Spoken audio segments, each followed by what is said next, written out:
പ്രണയത്തിലും വിവാഹത്തിലും പ്രായമൊരു ഘടകമല്ലാതാവുന്ന കാലമാണ്. അമ്മയെ വിവാഹത്തിന് അണിയിച്ചൊരുക്കുന്ന മകനും മകന്റെ ഭാര്യയും കേവലം പരസ്യത്തിനായി മാത്രം സൃഷ്ടിക്കപ്പെട്ടതല്ല, അത് സമൂഹത്തിൽ നടക്കുകയാണ്. ഭാര്യ ഭർത്താവിനേക്കാൾ അല്പം പ്രായം കൂടുന്നതും അത്ര സാധാരണമല്ല. പക്ഷേ അതിന്, ആ പ്രായ വ്യത്യാസത്തിന് ഒരു ജീവൻ എടുക്കാനുള്ള കാരണമാകാൻ കഴിയും. അതും നമ്മുടെ കേരളത്തിൽ.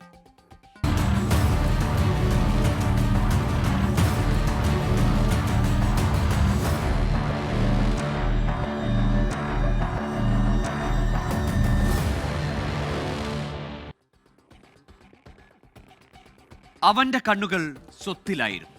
പക്ഷേ ആ മധ്യവയസ്സ് കഴിഞ്ഞ സ്ത്രീക്ക് അത് അവരുടെ ജീവിതത്തിലെ പുതിയ വഴിത്തിരിവായിരുന്നു. അവനെ അവർ സ്നേഹിച്ചു, അയാൾ അവരുടെ സ്വത്തിനെ. അത് അവസാനിച്ചത് നാടിനെ നടുക്കിയ കൊലപാതകത്തിൽ. കാണാം കുറ്റവും ശിക്ഷയും.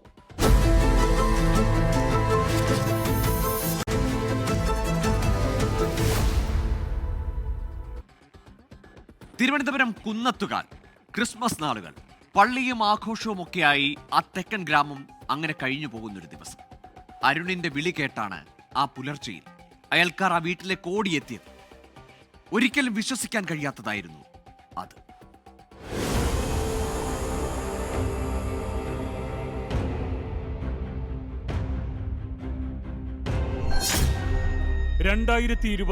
ഡിസംബർ 26 രാവിലെ 6 മണി.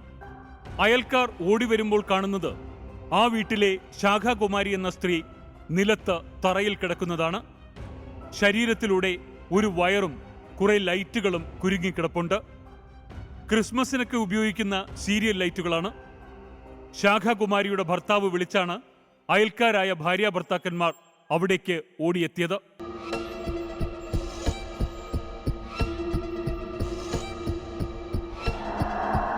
തലേന്നത്തെ ക്രിസ്മസ് ആഘോഷങ്ങൾ കഴിഞ്ഞപ്പോൾ ഈ സീരിയൽ സെറ്റിന്റെ കണക്ഷൻ കട്ടാക്കാൻ മറന്നു.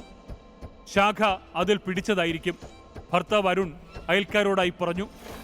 ആ പറഞ്ഞ ന്യായങ്ങളൊന്നും ശ്രദ്ധിക്കാതെ അയൽക്കാർ ശാഖാകുമാരിയെ ആശുപത്രിയിൽ എത്തിക്കാൻ ശ്രമിക്കുകയായിരുന്നു. അവർ പെട്ടെന്ന് കിട്ടിയ ഒരു വാഹനം നോക്കി. പക്ഷെ അരുൺ ആകെ അന്തം വിട്ട് നിൽക്കുകയാണ്.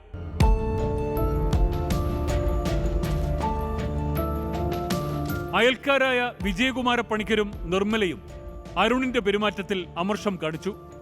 സംഭവം നടന്ന് ഇത്രയും നേരമായിട്ടും അരുൺ അപ്പോഴും ആ സ്വിച്ച് ഓഫ് ചെയ്തിരുന്നില്ല. പണിക്കർ അരുണിനോട് ആ സ്വിച്ച് ഓഫ് ചെയ്യാൻ ആവശ്യപ്പെട്ടു. അരുൺ പെട്ടെന്ന് തന്നെ ആ സീരിയൽ ലൈറ്റുകളിലേക്കുള്ള വൈദ്യുതി വിച്ഛേദിച്ചു. ആ ശരീരത്തിലൂടെ കിടന്ന സീരിയൽ സെറ്റുകൾ മാറ്റി. അവർ മൂവരും ചേർന്ന് ശാഖയെ കയറ്റി അതിവേഗം ആശുപത്രിയിലേക്ക് പാഞ്ഞു.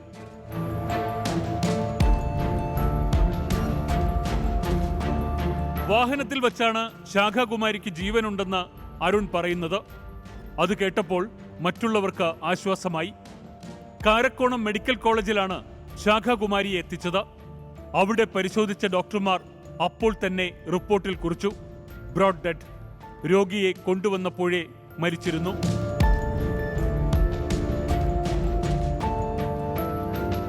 കൊണ്ടുവരും വഴി ജീവനുണ്ടായിരുന്നു. നാട്ടുകാരും അരുണും പറഞ്ഞു. ഡോക്ടർമാർ വിശദമായി ഒന്നുകൂടി പരിശോധിച്ചു. ഇല്ല, മരണം സംഭവിച്ചിട്ട് മണിക്കൂറുകളായിരിക്കുന്നു. നാട്ടുകാരും മരിച്ചയാളുടെ ബന്ധുക്കളും പറഞ്ഞതിൽ നിന്നും തികച്ചും വിഭിന്നം. ഡോക്ടർമാർക്കും സംശയമായി. എന്താണ് സംഭവിച്ചത്? വീണ്ടും ഡോക്ടർമാരുടെ ചോദ്യം. ക്രിസ്മസ് ട്രീയുടെ ലൈറ്റ്, അതിൽ നിന്നുള്ള ഷോക്ക്. അരുൺ ആ കഥ ആവർത്തിച്ചു. പക്ഷേ ശാഖയുടെ ശരീരത്തിൽ ചില മുറിവുകൾ ഉണ്ടായിരുന്നു. ഷോക്കേറ്റ ആളിന്റെ ശരീരത്തിൽ ഇത്തരം മുറിവുകൾ ഉണ്ടാകേണ്ട കാര്യമില്ല.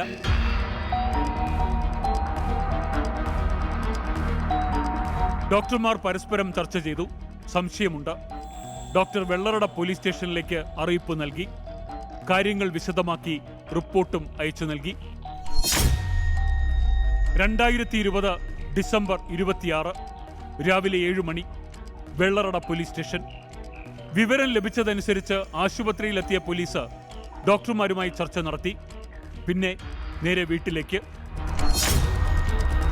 ത്രേസ്യാപുരം കുന്നത്തുകാൽ. ശാഖാകുമാരിയുടെ മരണവാർത്ത അപ്പോഴേക്കും നാട്ടിൽ പരന്നിരുന്നു. പോലീസ് എത്തിയതോടെ ആളുകൾ കൂടിത്തുടങ്ങി. ശാഖാകുമാരി, വയസ്സ് 52, പ്ലാങ്കാല പുത്തൻ വീട്ടിൽ ത്രീശ്യാപുരം, കുന്നത്തുകാൽ, കാരക്കോണം, തിരുവനന്തപുരം. മാതാപിതാക്കൾ ആൽബർട്ട്, ഫിലോമിന. ഭർത്താവ് അരുൺ. അരുണിന്റെ വയസ്സ് 28.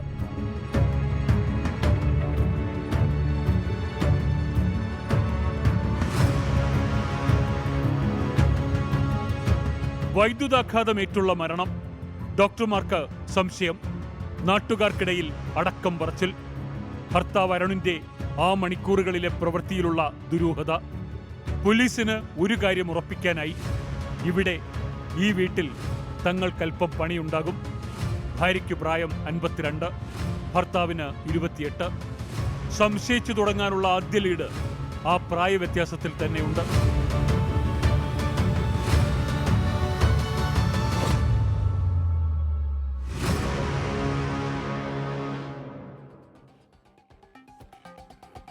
ജീവിതകാലം മുഴുവൻ അവിവാഹിതയായിരിക്കാനാണ് ശാഖാകുമാരി ആദ്യം തീരുമാനിച്ചിരുന്നത്.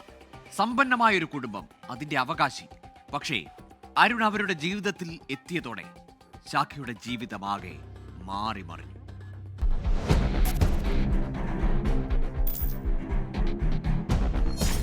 രോഗിയായ അമ്മ ഫിലോമിനയ്ക്കൊപ്പമാണ് ശാഖയുടെ താമസം. 10 ഏക്കർ ഭൂമി, വലിയൊരു വീട്, ബാങ്കിലും നിറയെ സമ്പാദ്യം, ഇൻഷുറൻസ് ഏജന്റ് കോർഡിനേറ്റർ. അമ്മ ഒരിക്കൽ ആശുപത്രിയിലായ സമയം അവിടെ ഇലക്ട്രീഷ്യനായിരുന്നു അരുൺ. 28 വയസ്സ്, പത്താംകല്ല്, അതിയന്നൂർ, നെയ്യാറ്റിങ്കര, തിരുവനന്തപുരം ജില്ല. വീട്ടിലൊരു വൈദ്യുതി തകരാറ് പരിഹരിക്കാൻ ഇലക്ട്രീഷ്യനെ ആവശ്യമായി വന്നപ്പോൾ ശാഖ അരുണിനെ ഓർത്തു. ആ വരവ് അവർക്കിടയിലെ പരിചയം സൗഹൃദമായി മാറാനിടയാക്കി. തന്റെ സ്വത്തുക്കൾക്കായൊരു അവകാശി വേണം. അരുണിനോട് ഇടയ്ക്ക് ശാഖാകുമാരി പറഞ്ഞു, ഒരു കുഞ്ഞ് തനിക്ക് വേണം.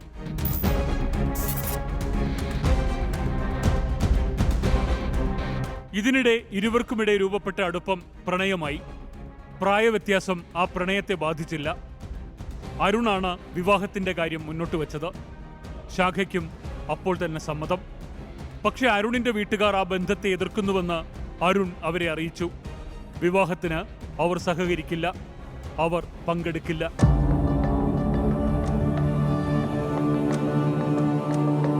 ഒരു ദരിദ്ര കുടുംബമാണെങ്കിലും വധുവിന്റെ പ്രായവ്യത്യാസമാണ് പ്രശ്നമെന്ന് അരുൺ ശാഖാകുമാരിയോട് പറഞ്ഞു. പക്ഷെ വിവാഹം നടക്കും, അവൻ ഉറപ്പു നൽകി. വിവാഹത്തിനായി അവർ തയ്യാറെടുത്തു. അരുണിന് ശാഖ ഒരു കാറ് വാങ്ങി നൽകി. വരന്റെ അപ്പോഴത്തെ വാടക വീട് മോടി പിടിപ്പിച്ചു. അവിടേക്കുള്ള വീട്ടുപകരണങ്ങൾ പുതുക്കി വാങ്ങി. ഏതാണ്ട് 10 ലക്ഷം രൂപ അരുണിന് വിവാഹ ചെലവായും നൽകി.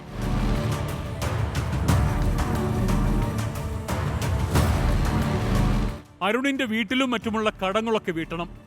അപ്പോൾ മെല്ലെയാണെങ്കിലും വീട്ടുകാർ സഹകരിക്കും. ശാഖാകുമാരിക്കും അതൊരു നല്ല ഐഡിയയായി തോന്നി. വിവാഹത്തിനൊരു സ്ത്രീധനം നിശ്ചയിച്ചു.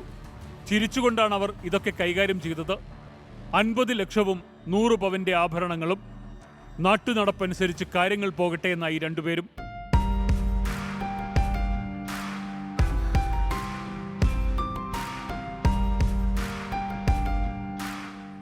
വീട്ടുകാരുടെ നിസ്സഹകരണം അരുണിന്റെ സന്തോഷം തകർക്കരുതെന്ന കരുതൽ ശാഖയ്ക്കുണ്ടായിരുന്നു.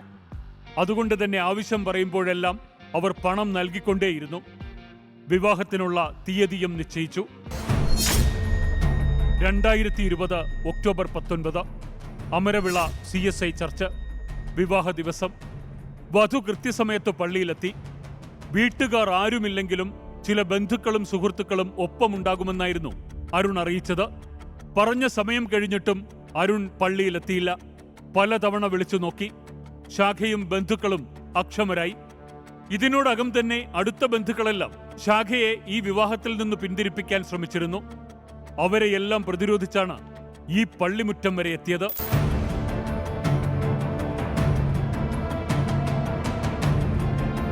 ഒടുവിലേറെ വൈകി എങ്കിലും അരുൺ എത്തി. അരുൺ മണവാളന്റെ വേഷത്തിലായിരുന്നു. പക്ഷെ ഒറ്റയ്ക്കായിരുന്നു അയാൾ പള്ളിയിലേക്ക് കയറി വന്നത്. ഒരൽപ്പം പിന്നിലായി ഒരു സുഹൃത്തും. ചെക്കൻ കൂട്ടർ ആകെ ഒരാൾ, ആ ഒരു സുഹൃത്ത് മാത്രം.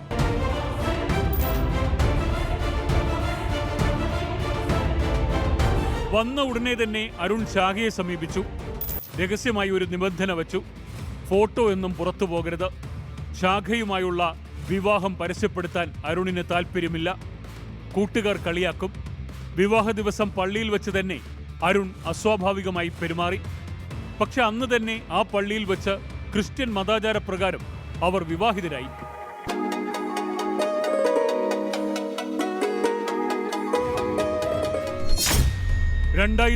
ഒക്ടോബർ 19 വൈകുന്നേരം വിവാഹ ദിവസം തന്നെ നടന്ന വിവാഹ സൽക്കാര ചടങ്ങ്. പാതി വഴിയിൽ അരുൺ ആ പാർട്ടിയിൽ നിന്നിറങ്ങിപ്പോയി. അന്ന് രാവിലെ നടന്ന വിവാഹ ചിത്രങ്ങൾ സാമൂഹ്യ മാധ്യമങ്ങളിൽ പ്രത്യക്ഷമായി. ശാഖാകുമാരിയുടെ ചില ബന്ധുക്കൾ അത് ഫേസ്ബുക്കിൽ പോസ്റ്റ് ചെയ്തിരിക്കുന്നു. കൂട്ടുകാരിൽ ആരോ അത് കണ്ട് അരുണിനെ വിളിച്ചു. പാർട്ടിയിൽ നിന്നിറങ്ങിയ അരുൺ കാറിൽ ആ പ്രദേശം ചുറ്റി നടന്നു. ശാഖ അരുണിനെ ഫോണിൽ നിരന്തരം വിളിച്ചു മാപ്പ് പറഞ്ഞു. പക്ഷെ പാർട്ടി അവസാനിക്കാറാകുമ്പോഴേക്കുമാണ് അയാൾ മടങ്ങിയെത്തിയത്.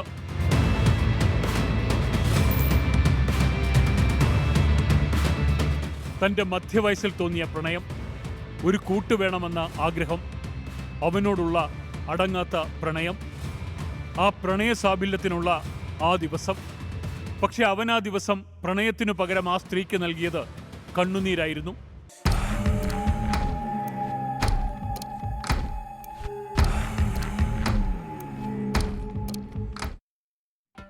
ആശുപത്രിയിൽ ശാഖാകുമാരിയുടെ മൃതദേഹം മോർച്ചറിയിലേക്ക് മാറ്റി.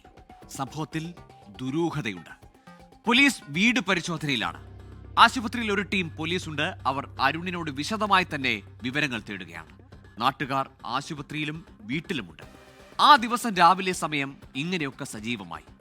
എങ്ങും ആശങ്ക.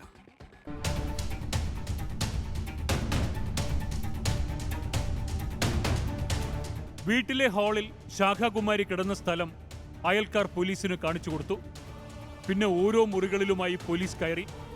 കിടപ്പുമുറിയിൽ കയറിയ പോലീസ് ആദ്യം ശ്രദ്ധിച്ചത് കിടക്കയാണ്. ബെഡ്ഷീറ്റിൽ രക്തത്തിന്റെ പാടുകളുണ്ട്. അതുപക്ഷെ വൃത്തിയാക്കാൻ ശ്രമിച്ചിരിക്കുന്നു. ആ മുറിയിലെ തറയും കഴുകിയിരിക്കുന്നു. കിടപ്പുമുറിയിൽ നിന്ന് ഹാളിലേക്ക് തറയിലൂടെ എന്തോ വലിച്ചിഴച്ച പാടുണ്ട്. ആ ഭാഗത്തെ നിറം വ്യത്യാസപ്പെട്ടിരിക്കുന്നു. നഗ്ന നേത്രങ്ങൾ കൊണ്ട് ഉറപ്പിക്കാൻ കഴിയുന്നില്ല. മൃതദേഹത്തിൽ മുറിവുകളുണ്ട്. അതായത് കിടക്കയിൽ വച്ചാണ് മുറിവുകൾ ഉണ്ടായിരിക്കുന്നത്. അതിനുശേഷം തറയിലൂടെ വലിച്ചിഴച്ച് ഹാളിലേക്ക് കൊണ്ടുവന്നതാകാം.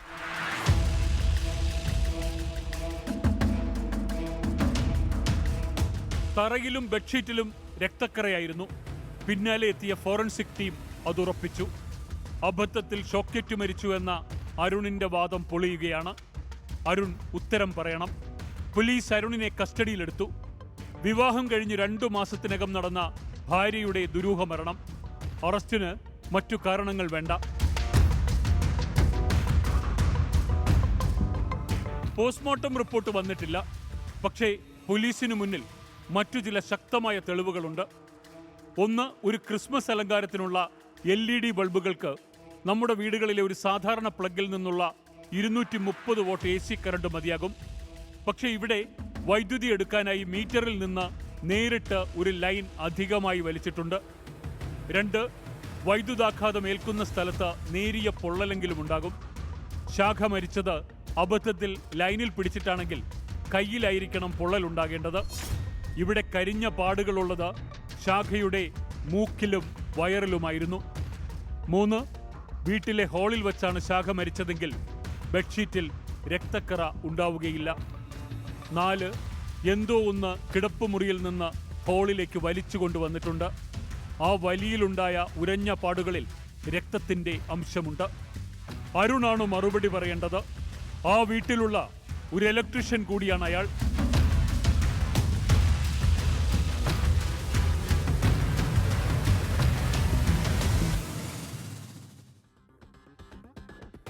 അതെ, ഇനി അരുണിന്റെ ഊഴമാണ്. അയാളെ പോലീസ് കസ്റ്റഡിയിലെടുത്തു. മൃതദേഹ പരിശോധനയിൽ തെളിഞ്ഞു വന്ന വാസ്തവങ്ങളിൽ നിന്ന് ഉയരുന്ന ചോദ്യങ്ങൾ വേറെ. ശാഖാകുമാരിയുടേത് ഒരു ആക്സിഡന്റൽ ഇലക്ട്രിക്യൂഷൻ അല്ല. അത് കരുതിക്കൂട്ടിയുള്ള നിഷ്ഠൂര കൊലപാതകമാണ്.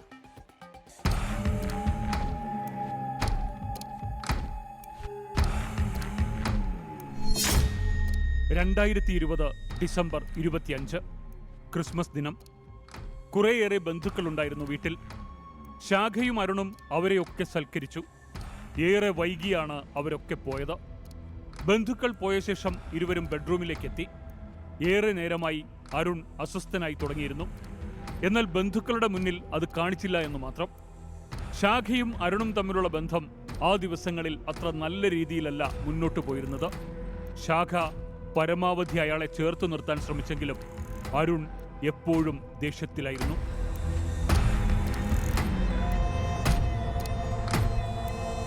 ഭാര്യയുടെ പ്രായവ്യത്യാസം പറഞ്ഞ് അയാളെ സുഹൃത്തുക്കൾ കളിയാക്കുന്നു. അരുൺ അതിലാണ് അസ്വസ്ഥനാകുന്നത്. അതേ കാരണം കൊണ്ട് തന്നെ ശാഖയ്ക്ക് ഒരു കുഞ്ഞു വേണമെന്ന ആഗ്രഹത്തിന് അയാൾ വഴങ്ങുന്നുമില്ല. അയാൾക്ക് അതിനു താല്പര്യമില്ല. ഈ ഒരു കാരണം പറഞ്ഞ് എന്നും തമ്മിൽ തല്ലാണ് രണ്ടുപേരും. ആ രാത്രിയും വിഭിന്നമായില്ല. അതിഥികളായി എത്തിയ ബന്ധുക്കളെ ചൊല്ലി വഴക്ക് തുടങ്ങി. അയാൾ അത് മനഃപൂർവ്വമാണ് തുടങ്ങിവെച്ചതും മുന്നോട്ട് കൊണ്ടുപോയതും. അടുത്ത ദിവസത്തിലേക്ക് ഘടികാരം കടന്നു. 2020 ഡിസംബർ 26 പുലർച്ചെ 1:30. തർക്കം കയ്യാങ്കളിയിലേക്ക് മാറി. ഇത്തവണ അയാൾ കരുതിയതുപോലെ തന്നെ സന്ദർഭം ഒത്തുവന്നിരിക്കുന്നു. ശാഖയെ അയാൾ മാരകമായി മർദ്ദിച്ചു. ഇടികൊണ്ട ശാഖ കട്ടിലിൽ നിന്ന് തെറിച്ച് താഴേക്ക് വീണു. തറയിലേക്ക് മുഖമടിച്ചു വീണ ശാഖയുടെ മൂക്കിൽ നിന്നും ചോര പുറത്തേക്ക് ചാടി. അയാൾ അപ്പോൾ ആ മൂക്ക് പൊത്തി തിരികെ വലിച്ച് കട്ടിലിലേക്ക് കയറ്റി. 2 കൈകളുമെടുത്ത് ബലമായി ശാഖയെ ശ്വാസം മുട്ടിച്ചു.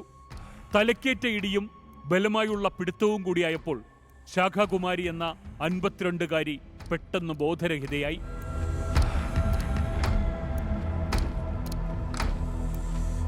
ബോധമില്ലാത്ത ശാഖയെ അയാൾ 2 കൈയും കൂട്ടിപ്പിടിച്ച് തറയിലൂടെ വലിച്ചിഴച്ചു.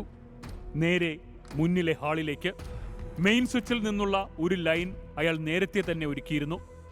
വീടിനു വെളിയിലൂടെ ഇവിടേക്ക് വൈദ്യുതി എത്തിക്കാനുള്ള സജ്ജീകരണം ആണെന്നായിരുന്നു അയാൾ പറഞ്ഞിരുന്നത്. അയാൾ ആ വയറ് കയ്യിലെടുത്തു.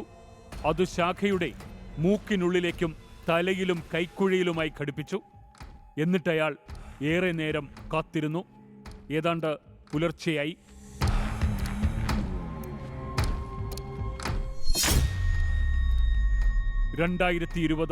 ഡിസംബർ 26 രാവിലെ 5 മണി.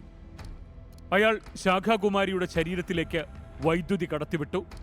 സാധാരണ ഒരു പ്ലഗിൽ നിന്നുള്ള വൈദ്യുതി മതി ഒരാളുടെ ഹൃദയമിടിപ്പ് നിർത്താൻ. വെൻട്രിക്കുലർ ഫിബ്രിലിയേഷൻ, അല്ലെങ്കിൽ ശ്വാസം വലിക്കാനുള്ള ശേഷി നഷ്ടപ്പെടുത്താം. പക്ഷേ അരുൺ ഒരു ഇലക്ട്രീഷ്യനാണ്. അയാൾ കുറെ കൂടി പ്ലാനിംഗ് ഇക്കാര്യത്തിൽ നടത്തിയിരുന്നു. മീറ്റർ ബോർഡിൽ നിന്ന് നേരിട്ട് കറണ്ട് എടുക്കുന്നതിൽ കാണിച്ചതും ആ ബുദ്ധിയാണ്.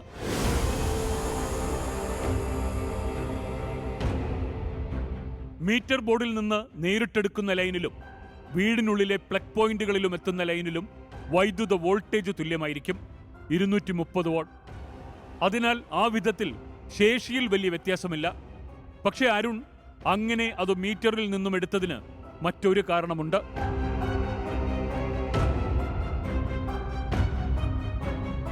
വീടിനുള്ളിലെ വയറിങ്ങുകളിൽ സാധാരണയായി MCB എന്ന സർക്യൂട്ട് ബ്രേക്കറും ELCB എന്ന എർത്ത് ലീക്കേജ് സർക്യൂട്ട് ബ്രേക്കറും ഒക്കെ ഉണ്ടാകും. ഷോക്ക് ഏറ്റാലുടൻ ഈ സ്വിച്ചുകൾ തനിയെ ഓഫാവും.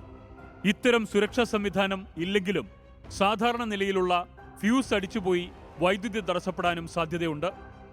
എന്നാൽ മീറ്റർ ബോർഡിൽ നിന്ന് നേരിട്ടെടുക്കുന്ന ലൈനിൽ ഇത്തരം സുരക്ഷാ കവചങ്ങളില്ലെങ്കിലും ഷോക്കേൽക്കുന്ന സമയം ദീർഘിപ്പിക്കാനും മരണമുണ്ടാക്കാനും പറ്റും. കൂടാതെ വീടിനുള്ളിലെ ലൈനുകളിലെ 6 ആംപിയർ ഒഴിവാക്കി 16 ആംപിയർ ഉറപ്പുവരുത്തുകയുമാകാം.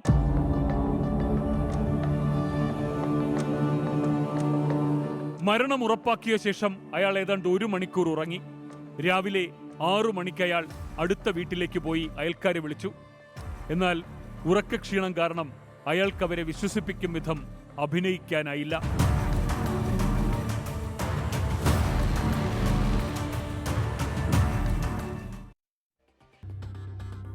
തെളിവുകളൊക്കെ എതിരായി. ഏറ്റുപറഞ്ഞ മൊഴികളിൽ ആവശ്യമുള്ള തെളിവുകളും ശേഖരിച്ചു.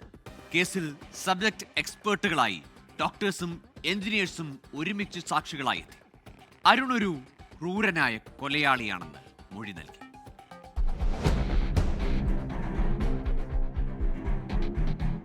വിവാഹം കഴിഞ്ഞ് അധികം ദിവസങ്ങളായിട്ടില്ല.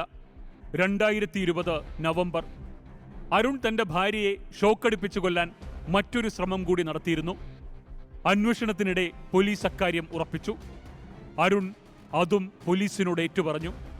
ഇൻഡക്ഷൻ കുക്കർ വഴി ഷോക്കടിപ്പിച്ച് കൊല്ലാനായിരുന്നു പ്ലാൻ.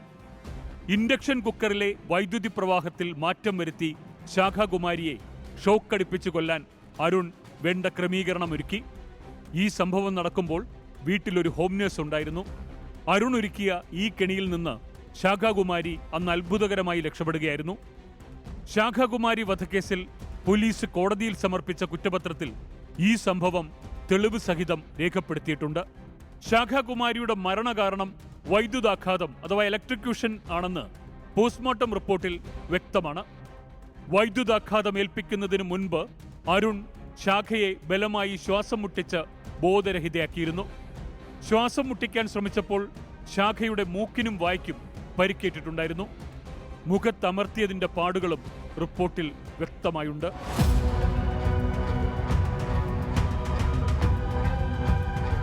കൊലപാതകം നടക്കുന്നതിന് 2 ആഴ്ച മുമ്പ്, കൃത്യമായി പറഞ്ഞാൽ ഡിസംബർ 10, അന്നാണ് അരുൺ ശാഖാകുമാരിയുമായി പഞ്ചായത്തിലെത്തി വിവാഹം ഔദ്യോഗികമായി രജിസ്റ്റർ ചെയ്തത്. ശാഖയുടെ മരണം അത് സംഭവിച്ചാൽ സ്വത്തുക്കൾ നിയമപരമായി തട്ടിയെടുക്കാനുള്ള അയാളുടെ പദ്ധതിയിൽ ഒന്നു മാത്രമായിരുന്നു അത്. വിവാഹശേഷം അത്യാഡംബരത്തിലാണ് അരുൺ ജീവിച്ചിരുന്നത്. മദ്യവും ലഹരിയും അയാൾ ഉപയോഗിച്ചിരുന്നു. എല്ലാം ശാഖയുടെ പണം കൊണ്ടാണെന്ന് മാത്രം. അയാളുടെ ധൂർത്തും പണത്തിനോടുള്ള ആർത്തിയും കോടതിയിൽ തെളിവുകളായി എത്തി. പോസ്റ്റ്മോർട്ടം നടത്തിയ ഡോക്ടറും വൈദ്യുതി ആയുധമാക്കിയ വിഷയത്തിൽ ഇലക്ട്രിക്കൽ ഇൻസ്പെക്ടറേറ്റ് ഉദ്യോഗസ്ഥരും വിദഗ്ധരായി മൊഴികൾ നൽകി. ആ മൊഴികൾ കേസിൽ അതീവ നിർണായകമായി മാറി. 2025 ഏപ്രിൽ അഡീഷണൽ ജില്ലാ സെഷൻസ് കോടതി നെയ്യാറ്റിൻകര. കേസിൽ ശാഖാകുമാരിയുടെ ഭർത്താവ് അരുണിന് ജീവപര്യന്തം കഠിന തടവും 2 ലക്ഷം രൂപ പിഴയും. ശിക്ഷ വിധിച്ചത് നെയ്യാറ്റിൻകര അഡീഷണൽ ജില്ലാ സെഷൻസ് കോടതി.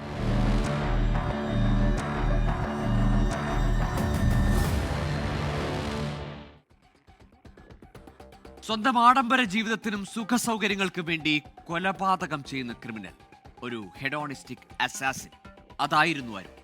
മൂല്യങ്ങൾക്കോ ധാർമ്മികതയ്ക്കോ ഇത്തരക്കാരുടെ ജീവിതത്തിൽ സ്ഥാനമുണ്ടാകില്ല. ഇവിടെ ശാഖ എന്നത് ഒരൊറ്റപ്പെട്ട പേരല്ല. ജീവിതത്തിൽ ഒരിക്കലെങ്കിലും ഒറ്റപ്പെടൽ അനുഭവിക്കുന്നവരുടെ പ്രതിനിധിയാണ്. പ്രണയത്തിനു വേണ്ടി വിശ്വാസം മുഴുവൻ അടിയറ വെച്ച പേരാണ് ശാഖ. മരണം പോലും അവരോട് നീതി ചെയ്തില്ല. നാളെ കാണാം മറ്റൊരു കേസുമായി.